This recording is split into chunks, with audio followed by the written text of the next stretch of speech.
Boa tarde, queridos cunhados e nossa fraternidade.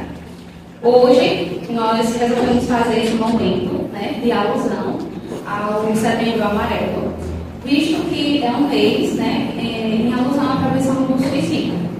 E para este dia, a gente trouxe a nossa psicóloga, Wilma Araújo.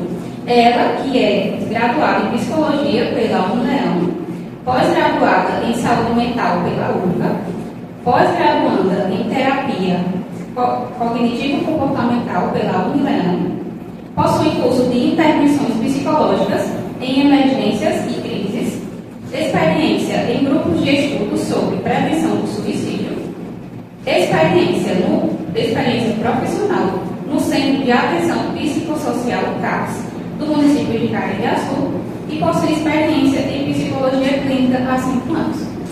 Ela, melhor do que ninguém, pode explicar para a gente, sobre esse tema que é de grande importância. Olá, boa tarde a todos. Então, como o Damiano bem pontuou, eu já tenho uma certa trajetória dentro da saúde mental, tanto de graduação como de formação. E aí eu tive a experiência de atuação no Centro de Atenção Psicossocial, que é o CAPS aqui no município. Trabalhei lá durante 3 anos, e lá é um serviço de onde a gente atende diversas demandas de saúde mental, E aí é bem comum também essa questão de casos de suicídio, E atualmente eu atuo somente na área clínica, A minha prática atual tem sido voltada mais para essa questão clínica. Então, quero agradecer o convite para estar aqui hoje compartilhando um pouco do meu conhecimento com vocês.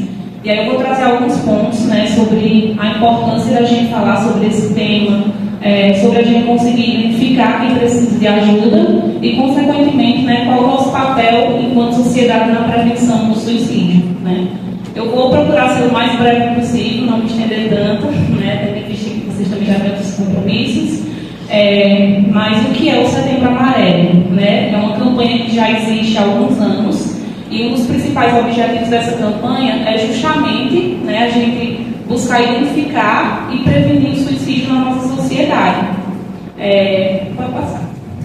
Para quem não sabe, essa campanha ela surgiu através de um jovem que tinha 17 anos, e aí esse jovem ele morreu por suicídio. E durante o velório dele, os familiares decidiram distribuir alguns cartões, fitas amarelas, como uma forma de sensibilizar e de conscientizar a população a respeito disso, E a cor amarela está relacionada à questão do automóvel, que ele tinha que era amarelo, então as pessoas utilizaram essa cor, com uma simbologia para poder prevenir.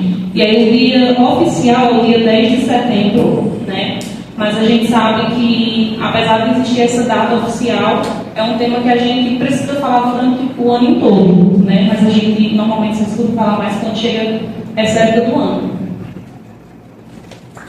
E aí eu trouxe alguns pontos, para a gente conversar a respeito. E aí eu gostaria de saber também como um pouco do conhecimento de vocês sobre isso. E aí eu coloquei algumas perguntinhas.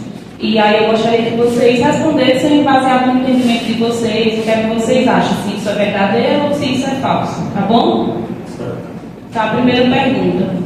Falar sobre suicídio pode encorajar o ato? O que é que vocês acham? É mito, verdadeiro, falso? Falso. É o contrário. Ajuda você a não cometer.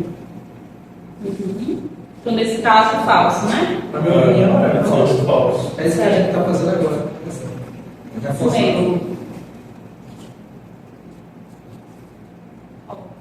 Pode passar. Conversar abertamente pode fazer com que a pessoa se sinta acolhida e encorajada a buscar ajuda.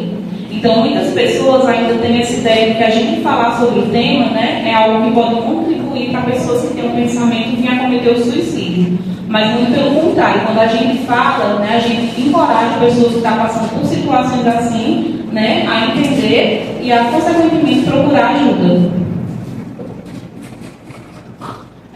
Um outro ponto, quem quer se matar não fala, o que é que vocês acham? Falso. Eu acredito que quem está nessa posição ela pode falar, mas através de outra linguagem. O gesto, não abertamente, porque ela tem um problema em falar sobre isso, mas ela deixa algumas mensagens, algumas sugestões que está pretendendo praticar o ato, está entrando nessa linha. Então, na compreensão de vocês, as pessoas, elas dão sinais, né? De alguma forma. Elas dão sinais, mas falar que vai, não. Algumas pesquisas, elas mostram que a cada 10 pessoas, né, que morrem por suicídio, 9 dentro dessas 10, de alguma forma, deram algum tipo de sinal, né? E aí, essas pessoas expressaram de alguma forma as suas intenções. E aí, a maioria dos casos, as pessoas, elas sempre dão sinais, né? Na maioria. E esses sinais, eles podem ser verbais ou sinais não verbais, né? E aí, mais na frente, a gente vai conversar um pouquinho sobre isso. Mas a pessoa, ela pode tanto verbalizar, como, às vezes, não verbalizar e mostrar através de comportamentos, tá? Somente pessoas com transtornos mentais cometem o suicídio?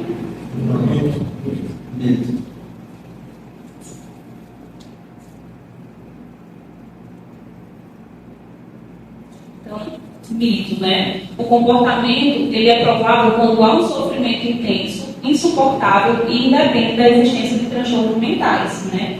A gente sabe que é algo que independe, porém a maior prevalência, né, de morte por suicídio está relacionado a algum transtorno mental, né? Em casos, por exemplo, depressão, esquizofrenia, transtorno afetivo bipolar, mas independe da presença da existência de um transtorno mental.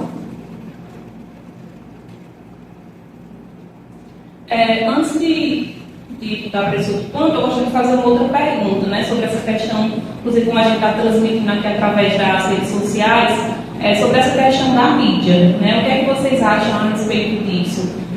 A mídia pode abordar esses temas temáticos relacionados a essa questão do suicídio? O que é que vocês pensam a respeito? Eu acredito que toda a informação que vem trazer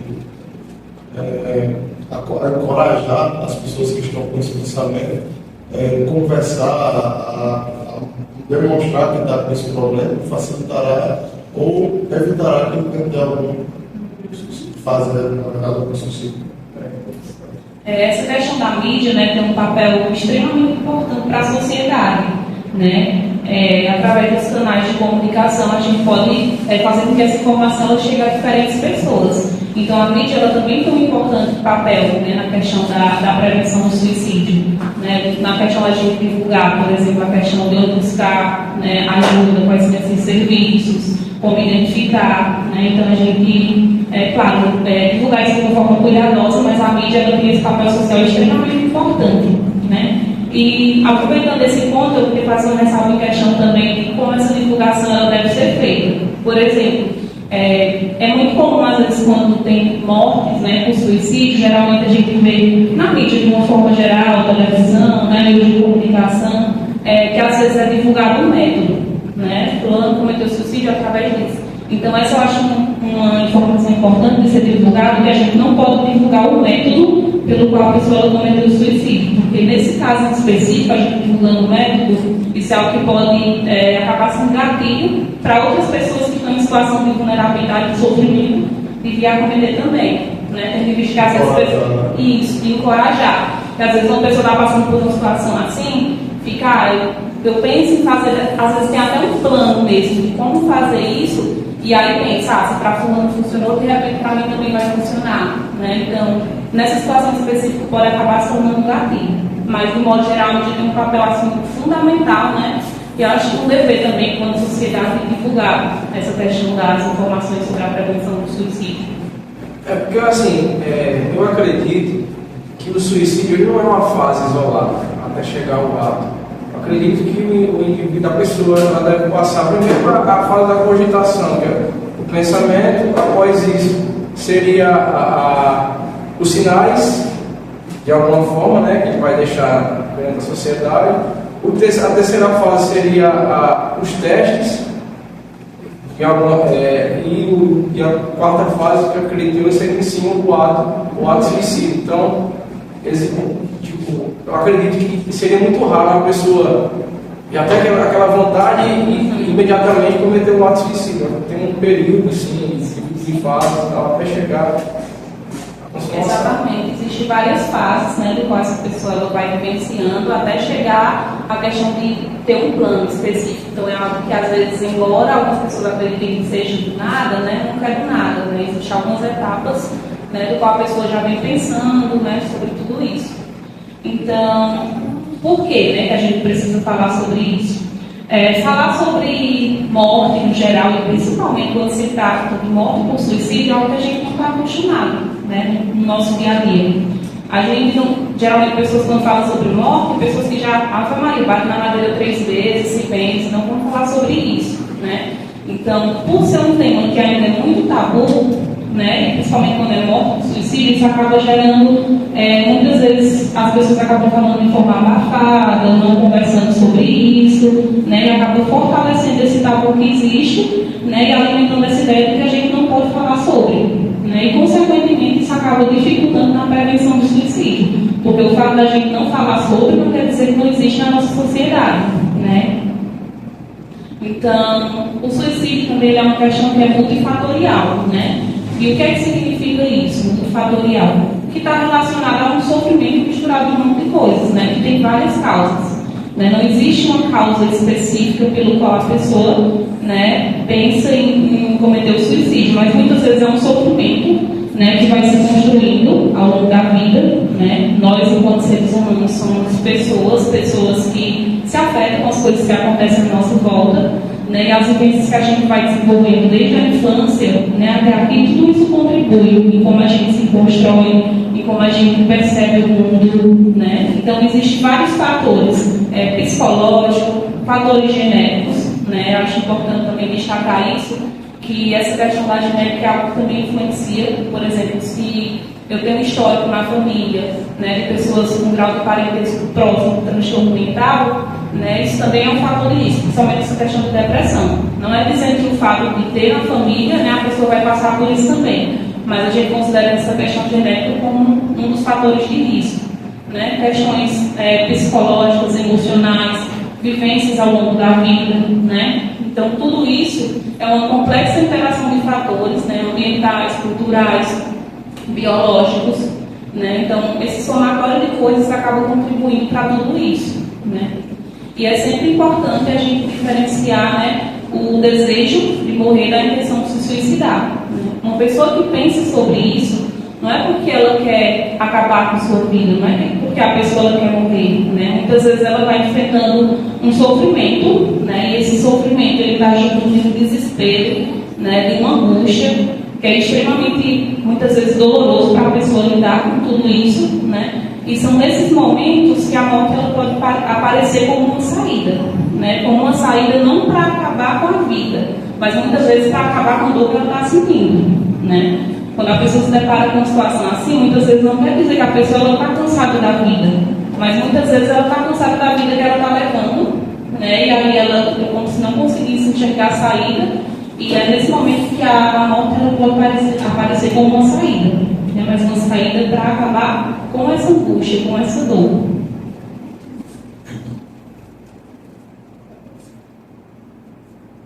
Então, trazendo essa questão dos fatores, né, que podem influenciar, eu vou falar um pouquinho sobre a questão da depressão, já que a gente sabe que na depressão é onde está uma das maiores causas, né, do suicídio. Além da depressão, a gente também está muito associado a pessoas que fazem uso abusivo de álcool e outras drogas também, né, então o suicídio está muito presente dentro desses transtornos específicos, mas tem uma prevalência muito grande dentro da depressão. Então, o que é a depressão? A depressão, rapidamente, a gente muitas vezes associa a questão da tristeza, né? Mas, na verdade, tem pouco a ver somente com a tristeza, até porque a tristeza, antes de tudo, ela é um sentimento que faz parte da nossa vida, né? Quem aqui nunca ficou triste? Né? Quem aqui nunca se sentiu angustiado com alguma situação que já passou ao longo da vida? Né?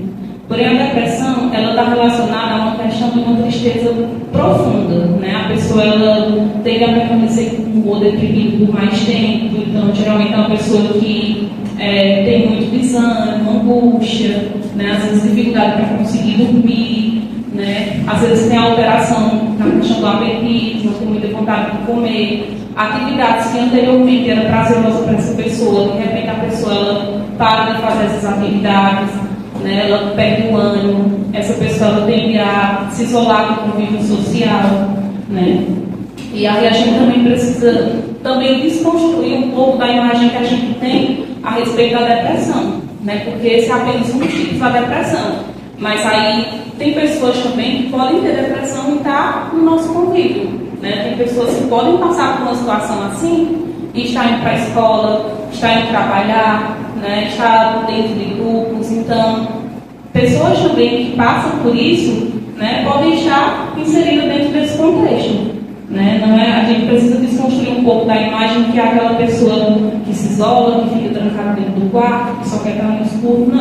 Não é somente desse tipo. Né? Existem outras situações que muitas vezes a gente não consegue identificar justamente por associar a depressão a esse modelo, né? A esse formato.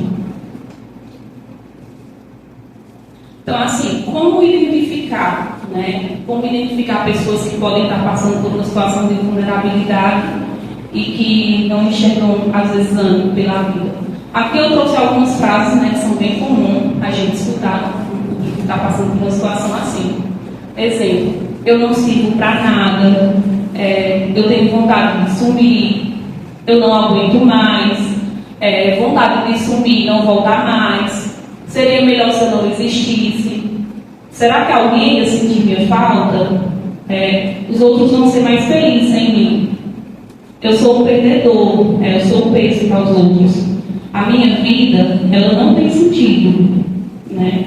Então, essas são algumas das frases que é muito comum para pessoas que passam por uma situação assim. Mas, claro, gente, não é, fulano está falando sobre isso. Será que a pessoa está pensando nisso? Não é isso. Né? Aqui são frases que são comuns, porém, o que a gente precisa observar? A frequência com que isso é dito, né? Às vezes até a gente mesmo em algum momento já disse alguma dessas frases, né? Por uma questão às vezes de cansaço, né? Um dia que você não está se sentindo muito bem, é um dia que você está torcendo às vezes para o dia acabar logo. Então alguns de nós já podem ter falado dessas frases também, e não necessariamente é assim que a gente pensa sobre isso. Mas o que a gente precisa observar é a frequência com que isso é dito, né? Não é algo assim que a gente precisa observar se uma pessoa começa a falar isso todos os dias, se uma pessoa começa a se sentir triste a maior parte do tempo. Né, se uma pessoa começa a falar isso toda semana, né, todo mês. Então, se isso se torna mais persistente, se isso tem uma frequência maior, é importante a gente tentar, né, se atentar, porque isso pode ser, de alguma forma, alguns desses sinais verbais. Né?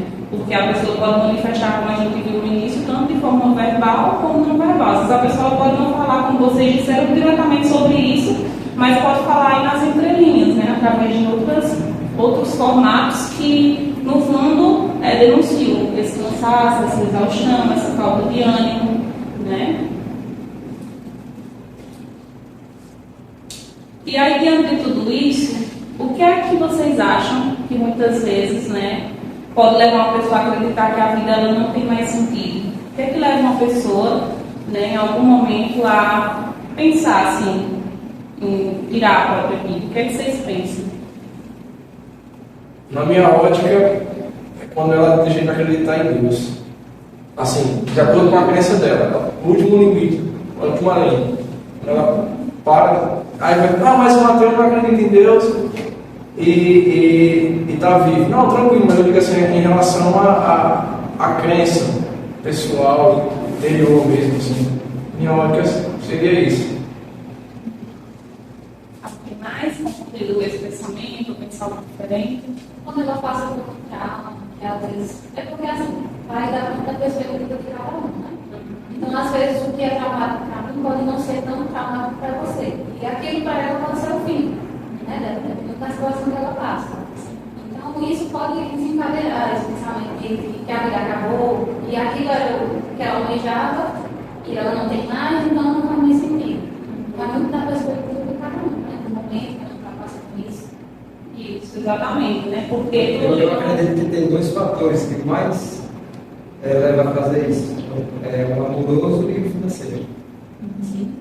Eu acredito que os dois Acho que se uma pesquisa fizer, acho que 60% esses dois ganham. Essa questão assim, financeira que tocar. Financeiro e amoroso. Familiar, perda também familiar é uma coisa muito forte também em situações como essa.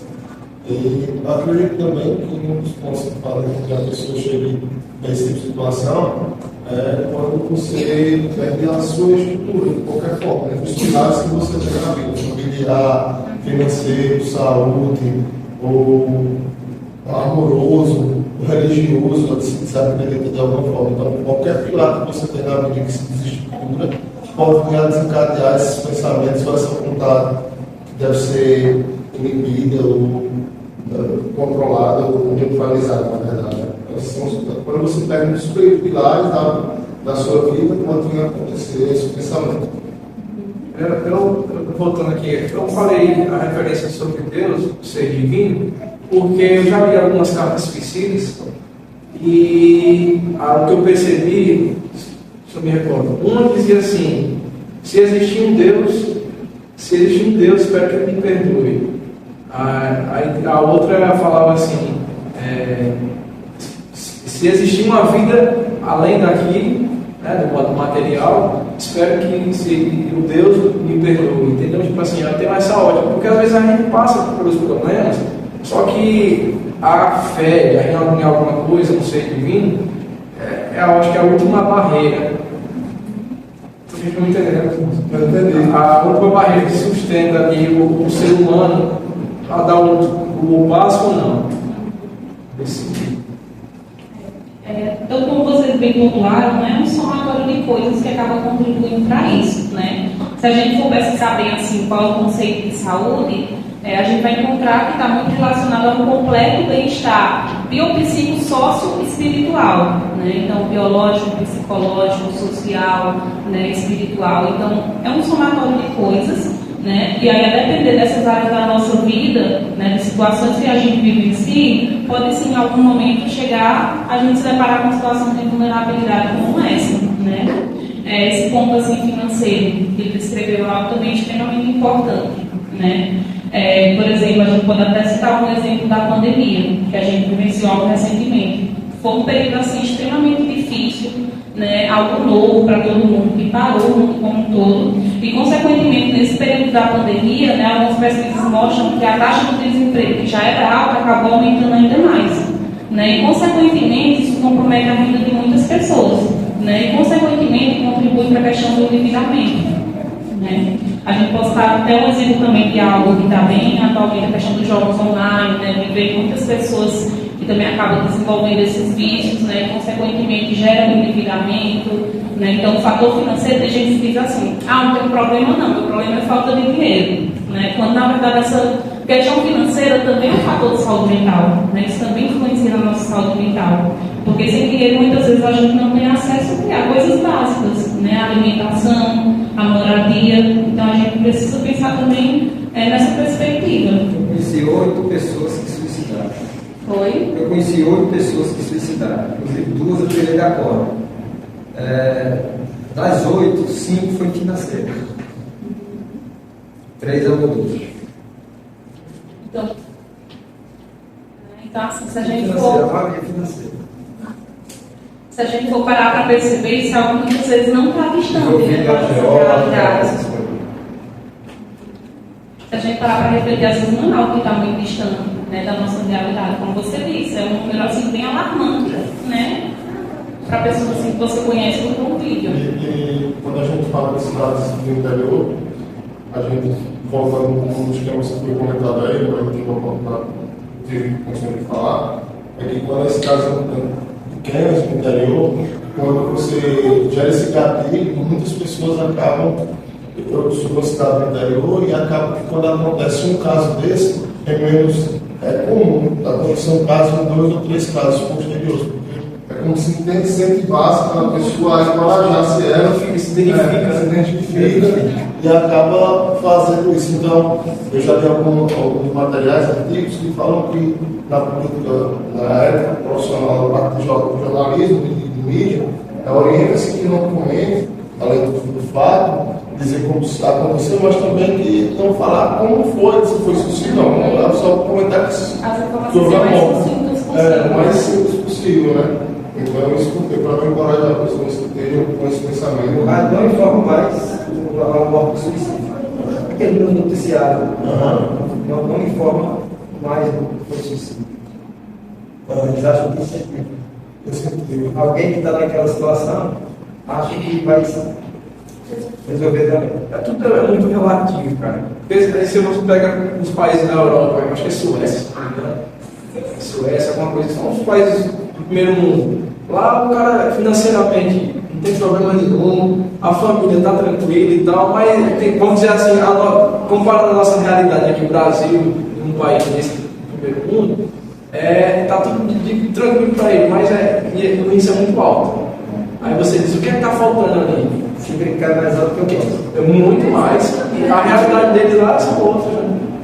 Aí eu volto que é mais amoroso. Exato, é justamente isso, são somatórios de coisas, né? Tem pessoas até que às vezes acabam se questionando quando acontece, por exemplo, pessoas que têm um poder aquisitivo maior, médicos, como assim, né? O médico ganha tanto dinheiro e aconteceu isso, né? E é algo extremamente delicado também, se a gente for parar para estudar um pouquinho até da saúde mental em pessoas, né? Com um recurso financeiro maior. Então isso é algo que independe de gênero, isso independe de fator econômico, né? Até porque a mente nossa é um negócio amoroso, ninguém acha que relacionamento. Não tem entendimento da nossa mente. Na hora você está pensando uma coisa, pensa outra. Nossa. Acredito que quando a pessoa perde ou vai dar coragem de ser ponto, é como se ela parasse de pensar que existisse duas saídas, né? Só existisse uma. Todos os dias a gente tem que tomar uma saída. Todos os dias a gente tem que tomar uma decisão. É a partir do momento que você toma essa decisão, já não tem mais uma saída. Né? Nas saídas, você sempre tem que ter duas saídas. Independente do que seja, saúde, seja amoroso, seja financeiro, você não vai ter que ter duas saídas, porque essa não é uma saída. Que a maioria das pessoas que passam com isso, né, justamente que a gente pontuou, não tem o desejo de acabar com a vida, de acabar com aquela situação difícil, com aquele desespero que está passando, né, se a pessoa conseguir resolver aquela situação, consequentemente a pessoa vai conseguir, né, lidar melhor com essas questões. E aí não tem como a gente falar, né, sobre esse fenômeno do suicídio sem falar sobre a nossa sociedade, né, sem falar sobre a realidade que a gente vive hoje. Hoje a gente vive numa sociedade de cobranças de várias ordens, né? A gente vive o tempo todo correndo, né? Naquela pressa, muitas vezes coisas básicas, né? A gente não consegue fazer ali com calma. A sensação que tem é que está todo mundo correndo o tempo todo, né? Uma sociedade de várias cobranças, inclusive, né? Uma cobrança constante por felicidade, né? Infelizmente, a gente não foi criado de uma forma que estimula a gente a manifestar as nossas emoções. Pelo contrário, a gente é ensinado a reprimir, né?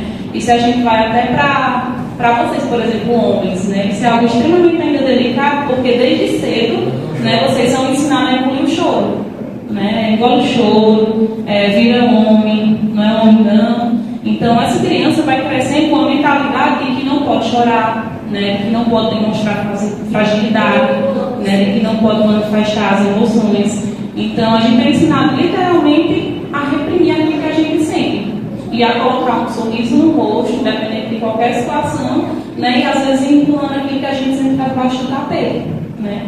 E para onde é que será que vai as coisas que a gente engole? Né? Para onde é que vai o choro que a gente engole, que a gente não coloca para fora? Para onde é que será que vai as nossas dores, aquilo que a gente não diz? Né? O nosso corpo ele vai se nutrir daquilo que a gente engole. Né? E se a gente está engolindo tristeza o tempo todo, o nosso corpo ele vai se nutrir disso. Né? E está indo para alguma parte. Então chega um momento que esse sofrimento ele vai se acumulando. Né? Então, a gente sabe que é humanamente impossível a gente estar bem o tempo todo. Né? Que a felicidade, assim como a tristeza, ela é um sentimento que ela pode ir, ela pode vir. Né? E um único dia eu posso estar bem, no outro dia eu posso não estar bem. Né? Em um dia só eu posso estar bem, depois eu me sentir mal, eu posso estar mal, depois eu me sentir bem. Então, são emoções que elas vão, né? E elas vêm. Então, é muito impossível a gente estar bem o tempo todo e a gente precisa olhar também para nós, enquanto seres humanos, como pessoas vulneráveis, né? Como pessoas que sentem tudo que acontece à nossa volta. E, além disso, a gente tem muita cobrança também, eu acredito que isso é mais presente nos jovens, né? Que acaba sendo um alvo maior por padrões estéticos de beleza.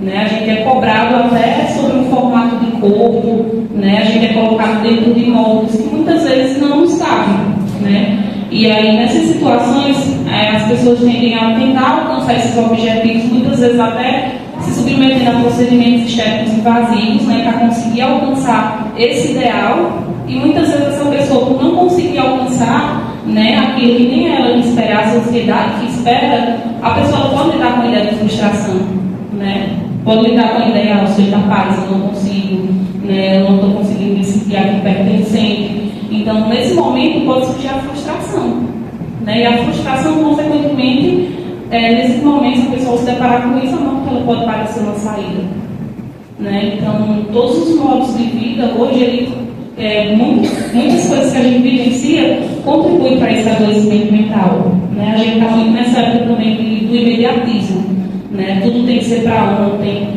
tudo tem que ser para agora, e às vezes nessa pressa a gente nem se dá conta de ver a vida mesmo acontecendo, né? Coisas básicas do dia, como por exemplo se alimentar. Às vezes a gente já come naquela correria, né? A gente não tem um tempo às vezes para tomar aquele banho com calma mesmo, sentindo aquela água caindo no nosso corpo, né? Essa era assim digital, a gente está o tempo todo conectado, e muitas vezes acaba esquecendo de quem está do nosso lado, né? E muitas vezes acaba esquecendo de se conectar com a gente mesmo. Então, tudo isso são modos de vida que vai se juntando. Tanto que isso é tão presente que a gente percebe até nas crianças, né? Se a gente for olhar, por exemplo, essa parte da rede social, as crianças hoje, antes mesmo de nascer, já têm um Instagram, né? Muitas vezes já entraram no Instagram para aquela criança e, consequentemente, você já está sendo induzido, né, a seguir aquele mesmo formato. E não é dizendo que não pode fazer isso, né? Claro, quem entender que se uma ideia legal pode criar. A gente tem rede social, porque a gente sabe que esse é o meio de comunicação hoje, né? A gente precisa também disso para poder estar se conectando com os outros, mas é a gente se policiar em questão do uso, né? De que forma a gente tem feito uso das redes sociais, qual é o tempo gasto que a gente tem com isso, né? De que forma a gente tem conseguido fazer um bom uso do nosso tempo, de que forma a gente tem conseguido definir as nossas prioridades. Então, tudo isso são fatores importantes para a gente pensar, né, sobre essa questão da saúde mental. Então, aqui eu trouxe alguns pontos, né, de o que a gente pode fazer, o que a gente pode evitar, né, quando a gente se depara com situações do tipo de pessoas que não conseguem chegar a um sentido diante da vida. Então, alguns pontos que é importante a gente evitar dizer, né, a sua vida é muito boa, você não deveria se sentir assim. Você está sendo ingrata, pois já tem tudo que precisa para ser feliz. E muitas vezes esse tudo que precisa, a gente atrela muito questões materiais, né? Tudo que você quer, você tem tudo que você precisa. E por que você não é feliz, né?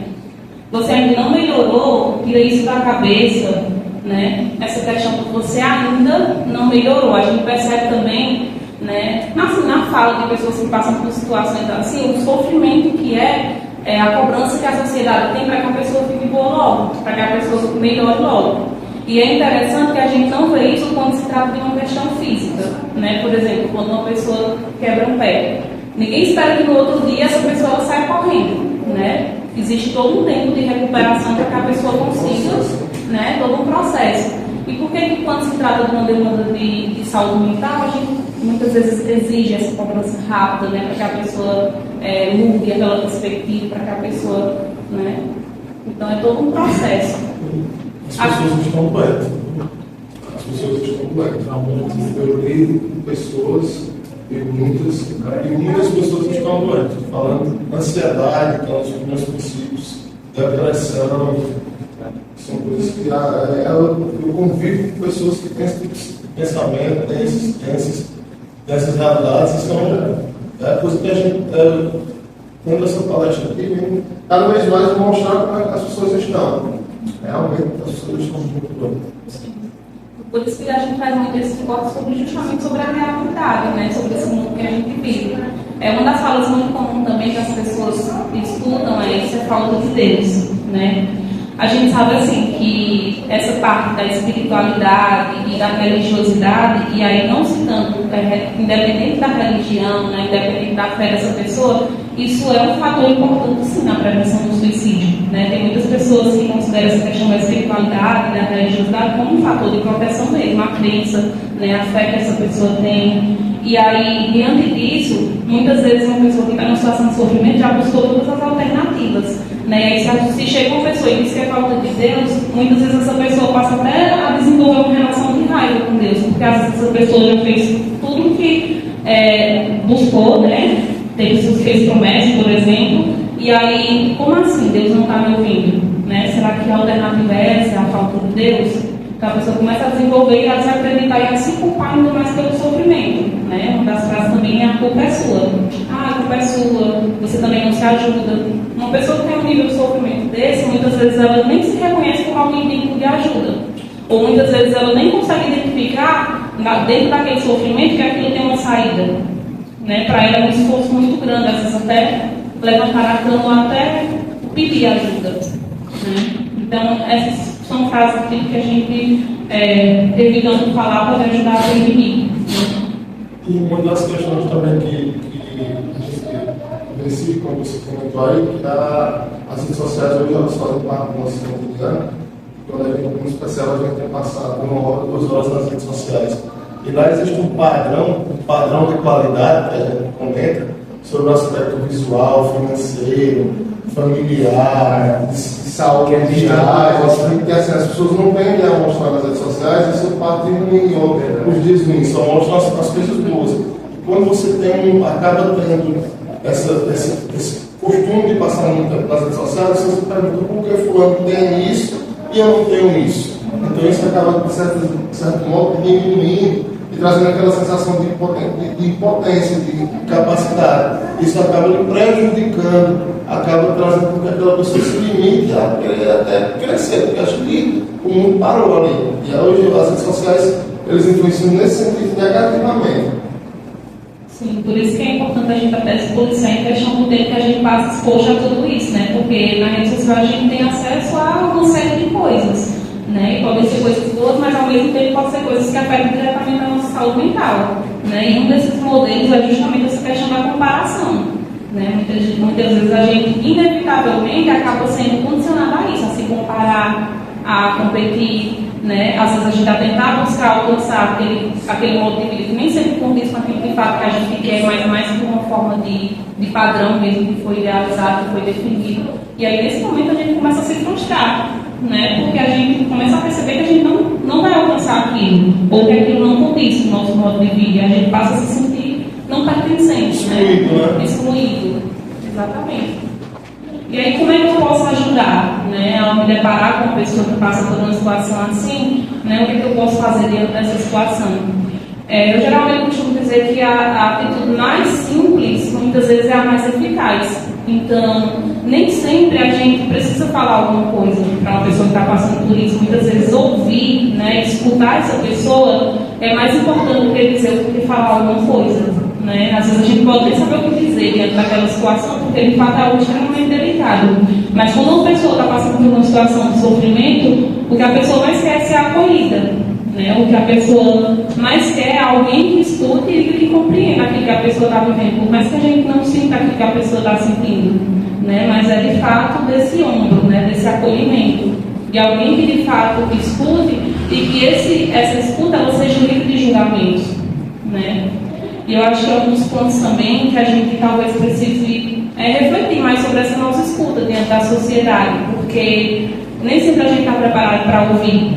Né? Muitas vezes a gente escuta o outro já pensando no que a gente vai dizer para esse outro. Né? Muitas vezes a gente escuta a pessoa já pensando em dar uma alternativa ou uma solução para um problema que não é nosso, para um problema que é do outro, que nem sempre tem alternativas ou estratégias simples.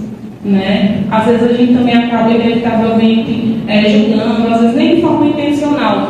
Mas por isso que eu digo que às vezes o mais importante, né, e o mais simples é essa escuta. É justamente a gente parar para ouvir, para fazer com que essa pessoa, de fato, ela se sinta acolhida e que ela compreenda que desenvolver um ambiente seguro mesmo para aquela pessoa desabafar e que ela entenda, né, que ela é importante, que o que ela tem a dizer é importante. Então, tentar não diminuir a dor da pessoa, né, e evitar fazer comparações também, porque isso pode aumentar o sofrimento, né, escutar, como já foi mencionado, e aqui um dos pontos fundamentais é encorajar essa pessoa a procurar ajuda, né, porque uma pessoa que se encontra em uma situação de vulnerabilidade, né, de pensar que a vida não tem sentido, de pensar em desistir, é uma pessoa que precisa de um suporte profissional também, né. Geralmente os profissionais precisam procurar um psicólogo, né, para poder fazer esse acompanhamento aí, que é um acompanhamento também por tempo determinado, né, que é relativo, depende de cada pessoa, não tem como a gente definir um prazo para isso. E em alguns casos também é necessário, é fundamental um acompanhamento com o psiquiatra, porque em alguns casos também vai ser necessária a parte da intervenção medicamentosa, né. Então, nem existe uma ordem específica de qual profissional procurar primeiro. Muito provavelmente, se você procurar um psicólogo e ele perceber, né, essa necessidade, vai estar encaminhando para o psiquiatra. Da mesma forma que o psiquiatra percebendo a necessidade também vai encaminhar para o psicólogo. Mas, de fato, o nosso papel é encorajar essa pessoa a procurar ajuda, né, porque a pessoa que passa por isso, às vezes, é um esforço muito grande para ela procurar ajuda. Ou, às vezes, ela acredita que aquilo que ela está passando não tem solução, porque a própria condição que ela está vivendo faz com que ela perceba daquela forma. Né? A pessoa muitas vezes tem a enxergar somente por um ângulo e às vezes não consegue ver o que é que está no todo, né? O que é que está em volta. Então, tem uma pessoa para ajudar a abrir esse caminho, né? De encorajar, dizer que isso que a pessoa está passando, né? É algo possível dela conseguir, né? Procurando ajuda de lidar melhor com essa situação, né? E aí, muitas vezes, até se disponibilizar, em alguns casos, a acompanhar essa pessoa em uma consulta, né? Isso faz assim, um papel diferencial na vida de muitas pessoas, quando ela percebe que tem alguém ali do lado, nem seja para acompanhar, para mostrar que ela não está sozinha, né? Então, tudo isso, né, não tem como a gente falar sobre saúde mental sem falar sobre a nossa sociedade em geral, sobre os modos de vida, sobre a importância do nosso papel, né, sobre como é que está a nossa relação com o outro, como é que está a nossa relação com quem está do nosso lado e, sobretudo, como é que está a nossa relação com a gente mesmo. Né? De que forma a gente tem respeitado os nossos limites, de que forma a gente tem conseguido dizer não para aquilo que precisa ser dito não, né? De que forma a gente está conseguindo se impor, de que forma a gente está conseguindo ter um tempo de qualidade para fazer coisas também que a gente gosta, né? Para estar com a nossa família, para estar com os amigos, para vivenciar momentos de lazer. Então é muito importante que a gente olhe para a nossa saúde mental e que a gente olhe também para quem está do nosso lado, né? Então, eu acho que toda morte assim, que acontece na nossa sociedade por suicídio, é importante que a gente reflita mais sobre a gente enquanto sociedade. O que é que existe aqui no mundo, né, na nossa sociedade, que para as pessoas está sendo difícil permanecer na sociedade, né? O que é que existe aqui que está sendo muito difícil para as pessoas quererem continuar, né? Então a gente precisa refletir mais sobre isso, não como uma decisão individual da pessoa da própria vida, mas como algo coletivo mesmo, sobre o que é que a gente está construindo enquanto sociedade, né? De que forma a gente tem conseguido acolher as diferenças. A gente vive num mundo das diferenças. Aqui ninguém é igual a ninguém, todo mundo é diferente, né? E será que a gente está preparado para acolher essas diferenças? Né? Para acolher quem pensa diferente da gente, para acolher quem tem uma pele diferente da gente, para acolher quem tem uma condição econômica diferente da gente, né? Será que a gente está preparado para acolher quem tem um formato de corpo diferente do nosso? Então, tudo isso, né, é extremamente importante para a gente falar sobre essa questão da prevenção do suicídio.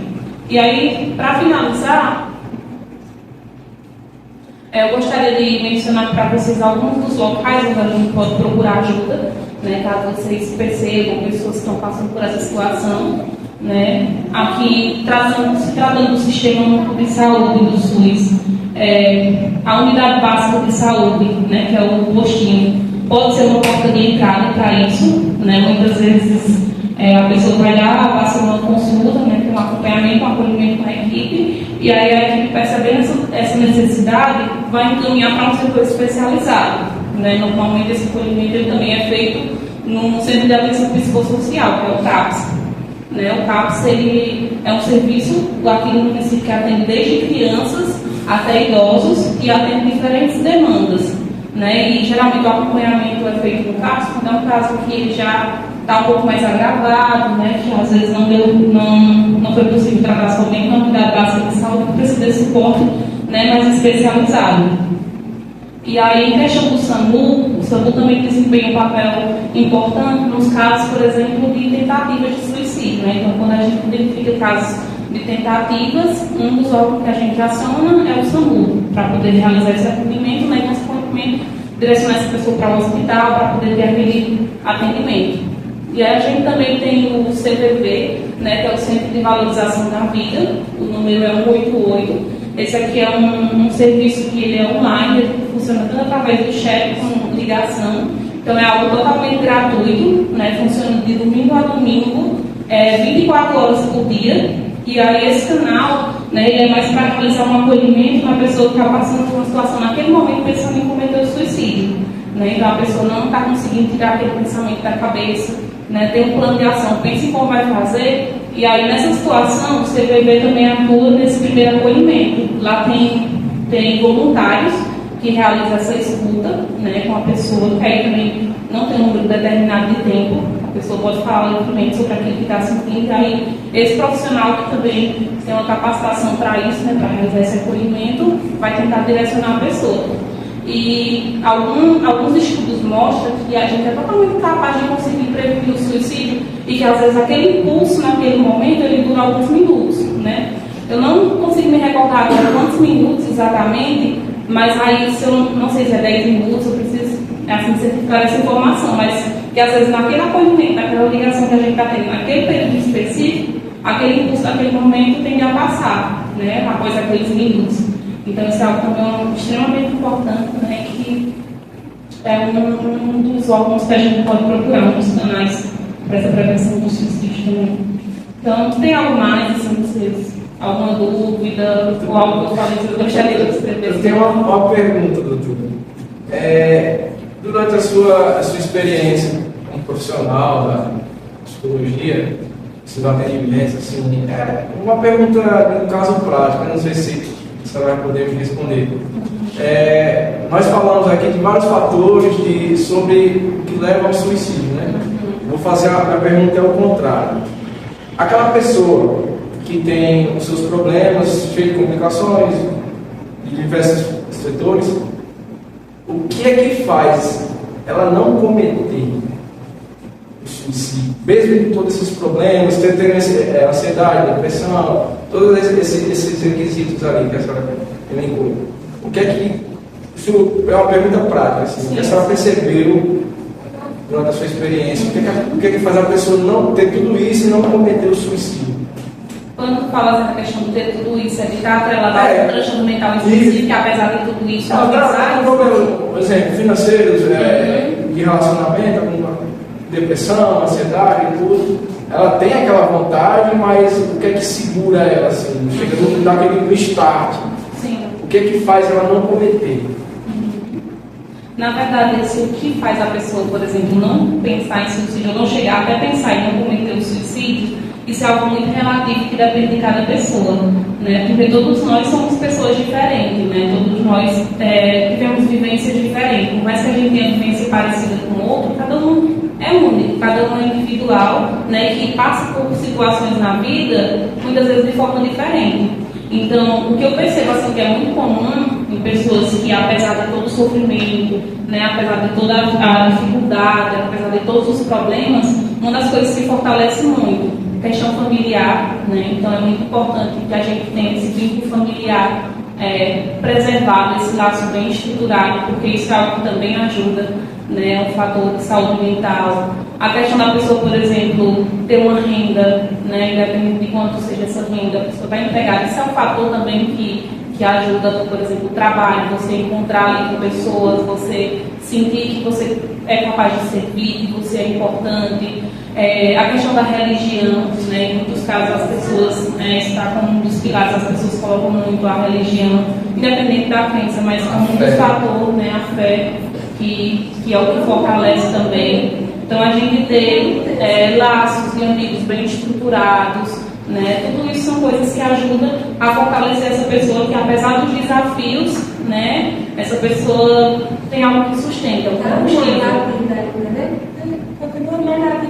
Sim. Sim. É possível é possível uma pessoa passar, estar dentro desse estágio depressivo, ansioso e tal, e ela mesma conseguir sair, tipo assim, ela não busca ajuda de ninguém, só através do raciocínio, e ela sente todo o processo. Pode se automedicar, né? É possível isso, ela chegar assim em determinado momento, por exemplo, hoje eu marquei, vamos dizer assim, no último estágio, né? Hoje eu marquei para cometer o ato suicida, e de repente ela dá uma risada e fala assim, estou com preguiça. Aí eu acho que aí eu dentro aquela sua palavra lá no começo, a falta de Deus. A falta de Deus. Eu acho que quando a pessoa não chega a cometer tal coisa, mesmo com tudo isso, é justamente isso, a fé em Deus. Mas irmão, tipo assim, como estou dizendo, doutor, o cara, às vezes nem pensou no ente divino, né? Só diga assim, ou é hoje, vai ser hoje. Aí tá lá no momento, aí ele para, pensa, Bota a corda e não. Rapaz, o que eu estou fazendo? Não, tu é com preguiça, tu é sendo besta aqui, sei lá. É possível isso, dessa forma, essa mudança de humor repentina, de uma cena trágica para uma cena cômica? Não é dizendo que não é possível, né? Pode acontecer, tem casos de pessoas que não chegaram a procurar uma ajuda profissional e conseguiram se sobressair, né, encarar essa situação naquele momento específico, mas é muito pouco provável que essa pessoa ela consiga, de fato, lidar com tudo isso, né, e conseguir melhorar a sua saúde mental sem uma ajuda profissional, né? Porque aí a gente está falando sobre uma série de coisas, né? Biológica, fisiológica, né, questão genética, por exemplo, naquele momento específico a pessoa pode ter desistido, mas em algum momento lá na frente na vida isso pode voltar novamente, né, porque a pessoa não teve esse acompanhamento assim, contínuo. Então. Doutora, eu acredito que não tem nenhuma receita. Não existe assim. Não existe nenhuma receita. Acho que cada diagnóstico ele é único. Ele é um diagnóstico que você existe realmente um processo que você pode parametrizar para o tratamento, mas não existe nenhuma receita, não existe nenhum procedimento. Até porque assim, né, as pessoas que pensam. Por exemplo, quando a gente fala em Deus, do ser superior, independentemente da religião, a gente se apega para a gente tem essa resposta para a gente, mas talvez para aquela pessoa já não seja essa resposta que vai sanar essa vontade ou que possa melhorar ela psicologicamente. Eu acredito que cada um tem o seu problema. Eu acho que isso, então, em cada um da gente existe um gatilho desse ponto. A gente não está blindado, por mais que a gente tenha um conhecimento, por mais que a gente esteja fortalecido em todos os aspectos que, como eu falei no início, dos grandes pilares da vida, a gente tem esse gatilho dentro da gente. Então, o primeiro passo é não julgar e o segundo é sempre procurar se fortalecer. Eu uso muito isso para mim, que nada melhor do que uma boa noite de sono para resolver os problemas. Então, um dia atrás do outro é essencial para que a gente possa ter. Independentemente, você está bem hoje, amanhã você pode estar mal, mas isso faz parte da vida, como a doutora disse que isso é momentâneo. A alegria e a tristeza são reações do corpo da gente que podem ser momentâneas. Então, meu irmão, não existe receita, não existe padrão. Se você quiser exemplos de pessoas bem-sucedidas e pessoas miseravelmente excluídas da sociedade, elas têm esse mesmo sintoma, pessoas que estão presas há milhares de anos e não pensam em se suicidar, e tem pessoas que têm a vida toda pela frente e pensam em se suicidar. Então não tem padrão. Pelo menos é o meu pensamento do que eu reflito da sociedade. É porque também tem aquela questão do suicídio a longo prazo. Não sempre um cara teve um problema financeiro, ele começou a beber, virou ébrio, e vai bebendo, aí é um suicídio, todo dia ele está se matando, de certa forma, aí contrai uma cirrose, Perdeu o sentido da vida. Mas tem um momento que ele pode chegar e dizer assim, não, vou parar de beber, isso aqui está me fazendo mal e eu vou retornar às regras da minha vida, né? Pode ser isso também. Tudo é relativo. Exatamente. Tudo a gente entra nesse ponto que é justamente a subjetividade, né? Que é algo que a gente tem que singular e individual e que é insubstituível, né? Algumas pessoas podem substituir a gente até na nossa função, mas não exatamente como a gente é, né? Então a gente é único, é individual e cada pessoa passa por uma situação de forma individual, né? E como o colega disse, não tem uma receita de bolo, né? Não tem algo assim pronto, passo a passo, porque a pessoa tem a seguir, porque o que funciona para um pode não funcionar para o outro.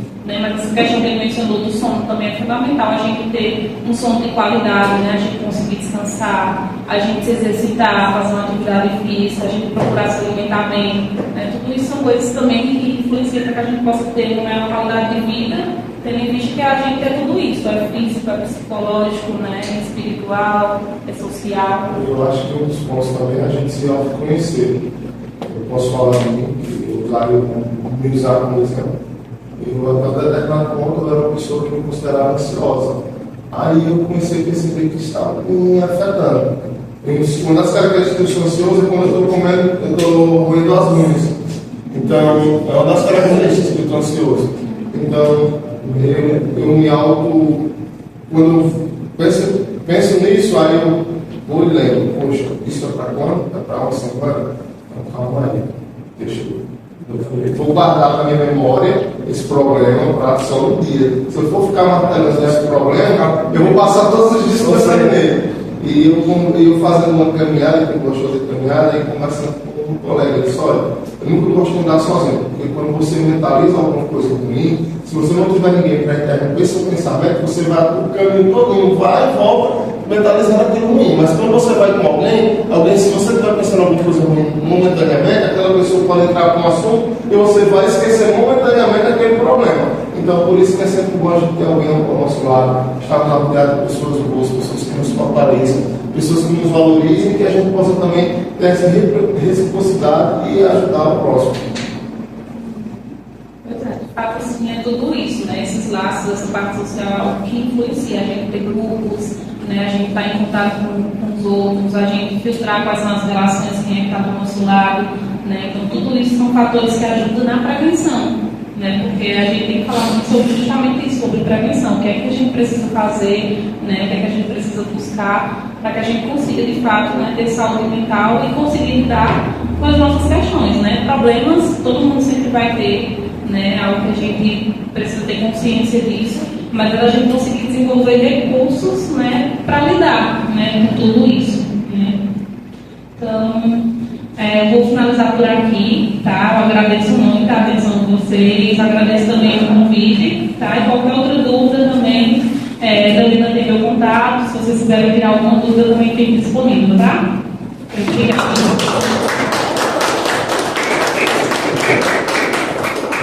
Em nome da fraternidade, a gente agradece por você aceitar o convite, por essa palestra maravilhosa. Eu tenho certeza que cada um absorveu o conhecimento que foi repassado, e é um conhecimento que ele vai servir, né, para a gente identificar amigos, colegas, familiares que estejam passando por isso, né? Com certeza a gente vai saber direcionar, né? E é muito importante a gente falar disso. E quero agradecer a presença dos cunhados, da fraternidade, que a gente possa ter mais momentos como esses, né? E a gente possa transmitir o conhecimento, né, de assuntos que a gente precisa. A sociedade precisa falar sobre isso. Então é muito importante. Gostaria muito de agradecer. Sinta-se acolhida e convidada para vir outras vezes também. Muito obrigada.